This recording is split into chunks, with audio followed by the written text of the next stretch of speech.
యక్షిణి భయంకర గాథ భాగం 15 నల్లగుట్ట మార్గం రక్తపు దారితో కనిపిస్తోంది. గ్రామస్థులు వృద్ధుడి మాటలు గుర్తు చేసుకున్నారు. అమృత శిరస్సు రాయిని ధ్వంసం చేస్తేనే శాపం పూర్తవుతుంది. కాని ఆ గుట్టకు చేరడం సులభం కాదు. అక్కడ అడవి లోపల భూతాల నీడలు, మాయలు, రక్తదాహపు శక్తులు ఎదురుచూస్తున్నాయి. నల్లగుట్ట అడవిలో అడుగుపెట్టడం. రాత్రి గాఢమైపోయింది. చందమామ మబ్బుల వెనుక దాక్కుంది. గ్రామస్థుల చిన్న బృందం, వృద్ధుడు, 2 యువకులు, ఒక స్త్రీ, ఒక చిన్నపిల్ల ఆ దారిలో నడక మొదలుపెట్టారు. ప్రతి అడుగులో అడవి మర్మర శబ్దాలు వారిని వణికించాయి. మొదట పూల పరిమళం వచ్చింది. అందరూ ఆశ్చర్యపోయారు. కాని వృద్ధుడు గట్టిగా అరిచాడు, గ్రేటర్ దేన్ ఆగండి, ఇది మాయా.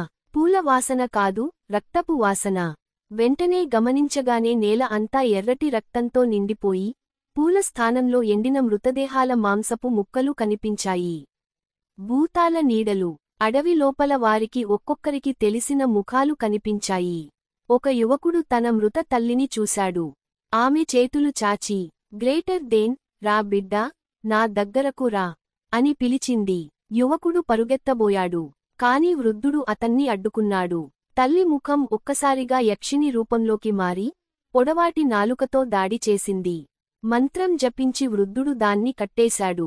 గ్రేటర్ దేన్, అడవిలో కనిపించే ప్రతి ముఖం మోసమే. ఎవరికీ దగ్గరవద్దు. రక్తపు వేట. రాత్రి లోతుగా మారింది. గ్రామస్థులు నడుస్తూ ఉంటే, ఒక్కసారిగా చెట్ల మీద నుంచి ఎర్రటి కళ్ళు మెరిశాయి. అది సత్యం రూపం, కాని ఇప్పుడు పూర్తిగా యక్షిణి నియంత్రణలో.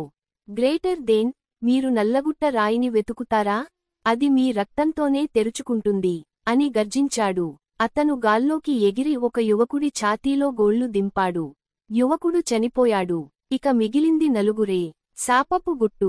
వృద్ధుడు తన పుస్తకాన్ని తెరిచి చదివాడు. అమృత తలరాయి శాపాన్ని ధ్వంసం చేయగలదు. కాని ఆ రాయి కేవలం రక్తబంధంతోనే చీలుతుంది. శాపానికి కారణమైన రక్తం ఆ రాయిపై జారాలి.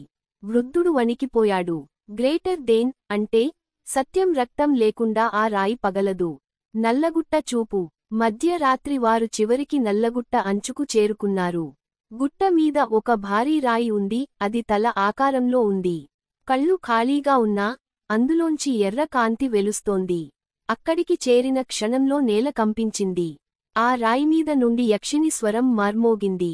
గ్రేటర్ దేన్, నా శిరస్సును తాకే ప్రయత్నం చేయండి. మీ రక్తమే నా కొత్త శరీరానికి ఆహారం అవుతుంది.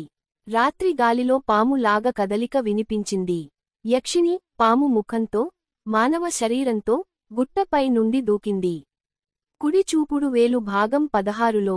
గ్రామస్థులు ఆ రాయిని ఎలా ధ్వంసం చేస్తారు? సత్యం రక్తం లేకుండా శాపం నిజంగా విరగదా? లేదా వృద్ధుడే తన ప్రాణం అర్పించాల్సి వస్తుందా? భాగం 16ను మరింత భయంకరంగా, రక్తపాతం నిండుగా రాయమంటారా?